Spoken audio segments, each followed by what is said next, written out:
உங்களை தூங்க வைக்கிறதும் அவர் தான், உங்களை விழித்து எழுக்க செய்தே இருந்தான். அவர் மறந்துட்டாருன்னா அவ்வளோதான், பரலோகமே என் சொந்தமே தான். அடுத்து நீங்கள் லெட்ரு வாங்க வந்திருப்பீங்க வீட்டுக்கு, என்னங்க எழுந்துக்கவே இல்லைங்க அவர். அப்போ என்னை நித்திரையடை செய்கிற அவர் தான். நான் எத்தனை பேரை பார்த்தேன். சமீபத்தில் நான் ஃப்ரான்ஸ்லேருந்து வந்து கொண்டிருக்கிறேன், ஏர்போர்ட்லேருந்து, ஃப்ரான்ஸ் தேசத்துலேருந்து. என்னை பக்கத்தில் ஒரு தம்பி உட்கார்ந்தார். ஒரே என்னை பார்த்த உடனே கேட்டார், ஏன் நீங்கள் பாஸ்டரா? ஆமாம் பாஸ்டர், ஃப்ரான்ஸ்லேருந்து. நான் இங்கே தான் இந்தியாவிலேருந்து இங்கே இருக்கிறேன், வேலைக்காக வந்தேன். நான் தூங்கி 3 வருஷம் ஆச்சு. எவ்வளோ மருந்து சாப்பிட்டேன், மாத்திரை சாப்பிட்டேன், தூக்கண்டு ஒரு நிமிஷம் கூட இல்லை. இப்போ இந்தியாவுக்கு ட்ரீட்மெண்ட்டுக்காக போகிறேன். 3 வருஷம் ஒரு செகண்ட் கூட என்னால் தூங்க முடியாது. கர்த்தர் நல்லவரில், நல்ல தூக்கம் கொடுக்குறாரு, நல்லா எழுப்ப செய்கிறாரு, நல்லா சாப்பிட வைக்கிறாரு. பசி எடுக்குது.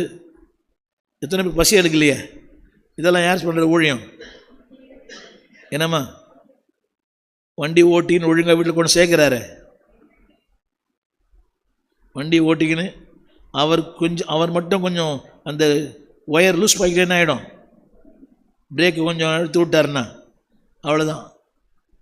சொல்லுங்க, எனக்கு தெரியாமலேயே நாள்தோறும் எனக்கு ஊழியம் பண்ணுறாரு.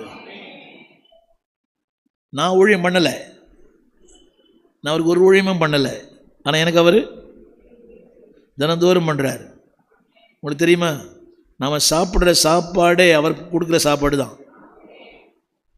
நம்ம உடுத்துகிற உடையே, ஆமாம், நம்ம வேலைக்கு போகிறோமே, இதெல்லாம் என்ன தான். ஹலோ, இது கொஞ்சம் நர்வஸ் ஆகிடுச்சுன்னா என்ன பண்ண முடியாது.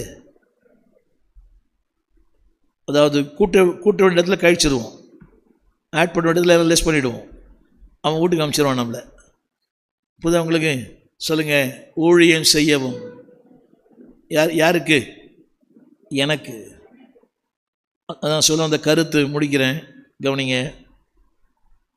ஒரு சின்ன காரியம், நான் அவருக்கு ஒரு ஊழியமும் பண்ணலை, நான் அவருக்கு ஒரு ஊழியம் கூட பண்ணலை. ஆனால் தினந்தோறும் எனக்கு ஊழியம், என் மனைவிக்கு ஊழியம், என் பிள்ளைகளுக்கு ஊழியம், என் பேரப்பிள்ளைகள் ஊழியம் பண்ணுறாரு. ஆமாம், சொல்ல மாட்டீங்களா? என்ன ஊழியம் பண்ணியிருக்கணும்னு கொஞ்சம் கேட்டு பாருங்கள். நீங்கள் தான். நான் அடிக்கடி கேட்குறேன், அவன்கிட்ட ஜெபிக்கிறேன், ஆண்டவரே இன்னும் நிறைய கர்த்தருடைய வசன ஜனங்களை சொல்லணும். நான் ஒரு ஊழியம் பண்ணலை, ஆனால் அவர் தான் எனக்கு ஊழியம் பண்ணினே இருக்கிறார். டெய்லி என்னை படுக்க வைக்கிறார், தூங்க வைக்கிறார், எழுப்புறாரு, தடுமாறும் போது தூக்கி பிடிக்கிறார். ஆமீன் சொல்ல மாட்டீங்களா? எத்தனையோ முறை வழுக்கி விழுந்திருப்போம்,